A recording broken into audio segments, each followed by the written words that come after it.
అందరికీ శుభోదయం. నా పేరు సాత్విక. నేను 4వ తరగతిలో చదువుతున్నాను. నేను ఈరోజు నీతి పద్యాలు చెప్పుతున్నాను. మొదట నీతి పద్యం. కనకపు సింహాసనమున శునకము గుచ్చుండబెట్టి శుభలగ్నమున దొనరుగ బట్టము గట్టిన వెనుకటి గుణమేలమాను వినరా సుమతి.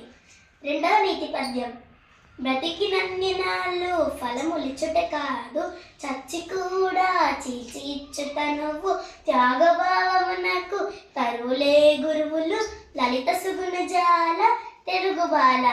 మూడవ నీతి పద్యం. నరుడు మెచ్చనేని నారాయణుడు మెచ్చు, దీనులందు దేవదేవుడుండు.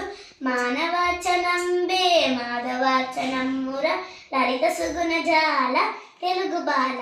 నాలుగవ నీతి పద్యం. అల్పుడెప్పుడు పలుకు ఆడంబరముగాను, సజ్జనుండు పలుకు చల్లగాను. కంచు మ్రోగినట్లు కనకంబు మ్రోగున, విశ్వదాభిరామ వినురవేమ. Thank you.